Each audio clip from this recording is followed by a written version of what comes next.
that's a hard thing to think about. Oh yeah. But full cities aren't working, which I get the whole indoor mold thing, but I don't get how a whole entire area can be bad, or a whole entire state can be bad. Haven't seen any completely bad states yet, but some major parts of cities are getting to be equal to sick buildings. Like St. Bernard Parish down in Louisiana after Hurricane Katrina, the outdoor air qualified as a sick building. Because of all the flooding. Yeah, all the toxic mold that grew down there on their building materials, all the sheetrock. So if they just took a measurement in the outside air, if it had been an indoor air quality specialist, they would have said, get out of here. Wow. At one point we had 4 Hurricane Katrina cleanup volunteers in my RV park come to Nevada for their health. That is crazy. Is it better now? I mean, have you heard? Has it dissipated, or? I don't think anybody's been back to do more measurements. After the initial fuss died down, they stopped monitoring it. But so far as I know, people are still getting ill. Joan Bennett, the microbiologist, her house flooded, and she was getting sick in ways that the conventional mycologists and toxicologists couldn't recognize. And they were telling her that mycotoxins are not volatile. They're not something like come through the air in a gas. So whatever she was complaining of just didn't make sense. But being a microbiologist herself, she did her own study and discovered there's a mushroom alcohol, a 1-octan-3-ol, that was previously unknown to be coming from these microbial colonies, that was making her sick, that could reproduce dementia in her little mosquito test subjects. Whoa. So, by acting like they've already got all the answers, they're not looking for new ones. Mm-hmm. Right. They're not thinking that we're in a changing world with new things. Exactly. Yeah. It's been a problem ever since the start. It's like, well, we're the mighty experts, so if there's anything to know, we would already know it. Yeah.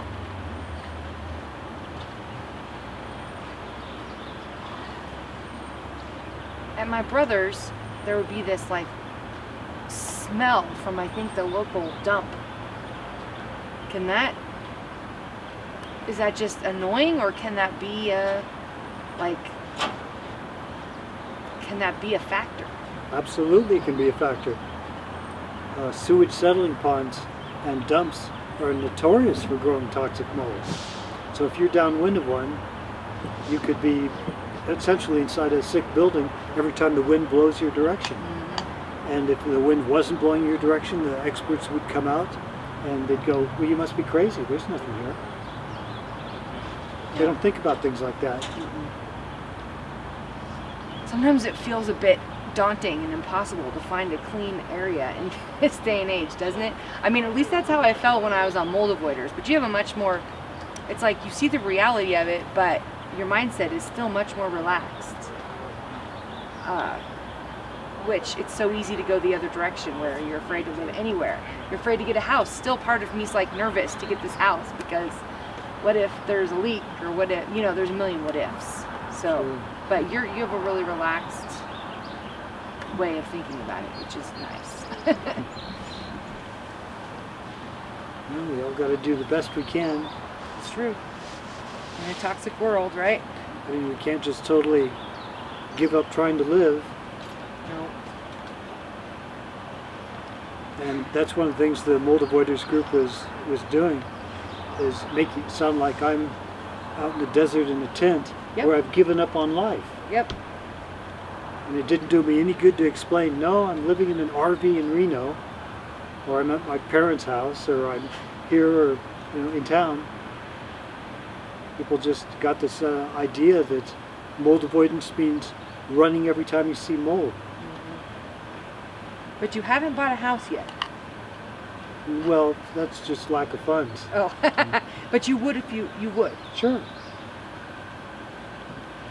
I'd make certain that the roof was good, though. Yeah. I like the way they used to design roofs where if there was a water leak, you'd see it right away. You know, you could fix it before it got out of hand. But now with the ceilings, you can't really tell. True. You know, if you could get up in an attic and spot a leak right away, then you could catch it, fix it before it ever got to be a problem. It's true, just the true. I wonder if for the current house is built, if you know how they have the cameras they put inside to monitor things. Well, what if you had cameras pointing at every portion of your roof up there? What each camera's about $100, so about $600 later, you can have every single portion of your roof looked at any given time, so you can have cameras. That's just a thought. You can have cameras always looking at your roof for leaks. Or perhaps there's moisture meter systems, something that could detect if there was water where it wasn't supposed to be.